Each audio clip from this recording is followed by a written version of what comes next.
My family and fiancé cut me off completely after my sister set me up and sabotaged everything. I need some honest advice because I am completely lost here. I was 21 years old when my fiancé asked me to marry him, and at the time, I thought he was everything. We had known each other since we were little kids in preschool. Our families were basically joined at the hip. He came over for dinner nearly every night, and I'd be over at his house just as often. He was an only child, but I had two older sisters, and that mattered a lot because he was really close with them too. We grew up side by side. When we started dating, our parents were so overjoyed I think they celebrated for weeks on end. He helped me get through a lot of my anxiety. Even when I put on a little weight and my mom started picking on me, warning me he would leave, he stood up for me and told her he loved me for who I was. He said I was the most beautiful girl in the world to him, and for a while, I really believed that. We were only engaged for about half a year before everything fell apart. My middle sister, who I will call Nikki, had always been distant. She was not the emotional type, barely ever showed affection, and never really liked me. She always acted cold, but for some reason, she connected with my fiancé. She told everyone she saw him as the brother she never had. He was there for her during a lot of rough times, stuff like drug problems and even some legal trouble. Nikki and I never got along. I loved her because she was family, but I could never say I liked her. One day, out of nowhere, she told me she wanted to go out clubbing with me. She said she felt bad about how she had treated me all those years and wanted to make it right. We had never done something like that together, and I thought maybe this was her way of trying to connect. I agreed. That night we went to a club. It was not really my scene, but after a few drinks, I started to relax and even enjoy myself a little. Everything was fine until Nikki pointed out some guy across the dance floor and said something like she wanted to climb him like a tree. She walked over to talk to him, and not long after, she came back looking upset. I asked her what happened, and she kept quiet. I kept asking because I did not want her to feel bad, and finally, she told me the guy turned her down but asked for my number instead. I told her he was not worth her time and that there were plenty of guys in there who would be lucky to have her. She did not say much. She just told me she was going to the bathroom and then we could head out. I waited for her. A whole hour passed. I kept drinking cocktails and started feeling strange. My head felt like it was spinning, and I was getting more and more out of it. I decided to leave. I assumed Nikki had already gone home. On my way out, I ran into a guy she used to date, someone I had met a few times before. He saw I was not looking too steady and asked if I needed help getting to my car. I told him I was calling for a cab. He said he was about to leave too and offered to share one. I said okay, and we left together, got into a cab, and I remember trying to find my phone in my bag. After that, everything went blurry. I blacked out. When I woke up, I was on a stiff couch, head pounding. I looked around and realized I was at that guy's place, Nikki's old friend. My phone was on the table, but the battery was dead.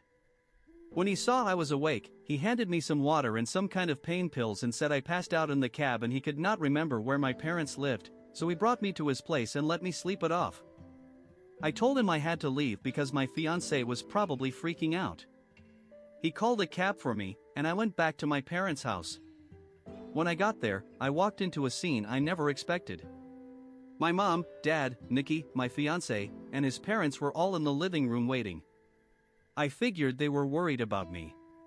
But the moment I opened my mouth, my fiancé came at me, demanding to know how I could betray him. I tried to tell him my phone had died, but he would not let me speak. He kept yelling about how I cheated.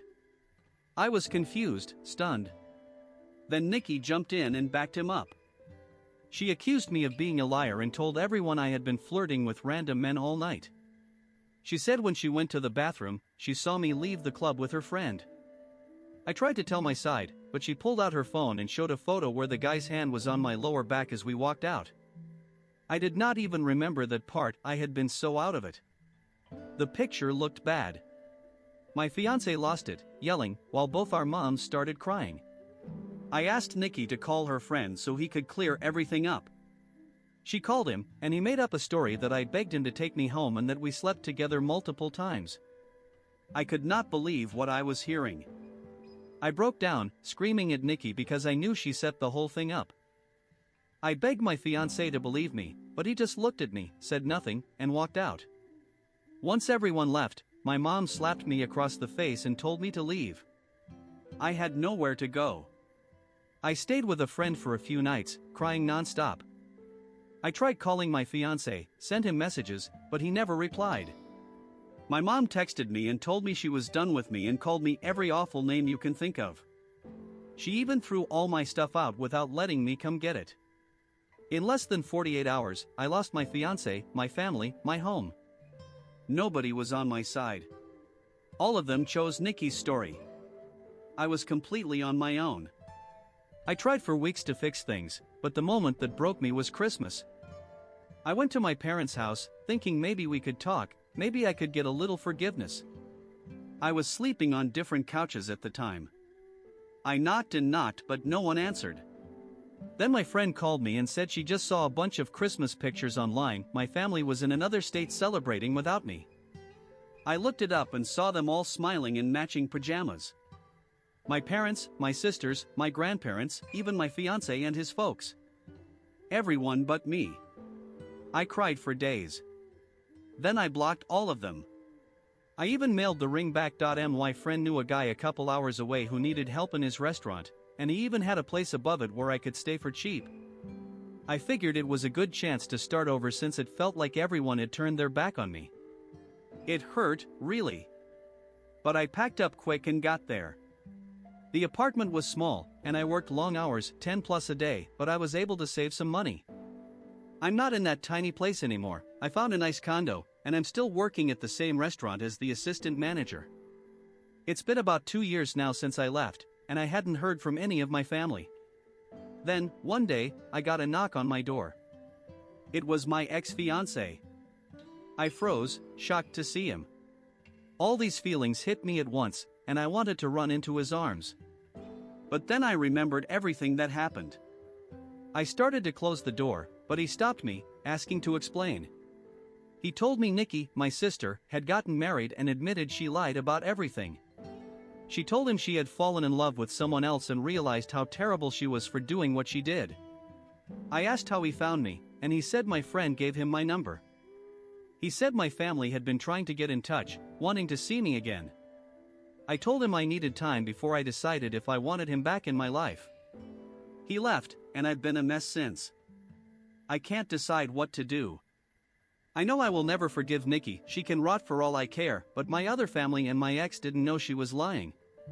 Still, it stings that they all turned their backs on me so fast without hearing my side. I don't know if I should forgive them, so any advice would be really helpful. The last time I talked to you all, my ex came by after 2 years, saying my family wanted to make things right after Nikki sabotaged me. Well, I've got an update. I never got back to my ex, not knowing what to do. Eventually, he must have passed my number along because my parents started texting me, asking to meet. I didn't respond at first, but then they showed up. My dad knocked on my door. When I saw him standing there, I actually threw up. He cleaned it up and then we sat down, and I just broke down. All the emotions came flooding back, especially when I smelled the cologne he's worn for years. He tried to hug me, but I pushed him away and asked what he was doing there. He told me he and my mom are getting a divorce. He said he begged my mom to contact me the second I left, but she refused, calling me childish and saying if I wanted to leave after what I did, I could handle things on my own. I asked him how long it took for them to notice I was gone. He said they came home after New Year's Eve and were going to invite me over to talk, but then they contacted my friend, who told them I had left and she had no idea where I went. I asked why they never listened to my side and why they threw me away so easily. He just started crying and said he never meant for things to get out of hand and wished he could take it all back. I reminded him that when Nikki dropped out of high school and started using drugs, they didn't abandon her. Instead, they took her on a trip so she could focus and try to turn things around. I said, while they were defending Nikki again and again, they just tossed me out. He said he had no idea my mom would go that far and thought it would just be a few days. They decided to spend Christmas out of state, and my mom promised him I'd be allowed back once they returned. I told him she threw out all my stuff, but but he said it was still there and that my mom lied about that.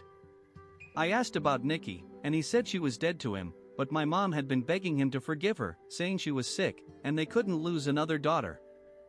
He blocked my mom and Nikki, and now he's been pushing my ex to find me. My ex finally gave in, and when my dad told him where I lived, I told him never to show up unless I said so. He agreed.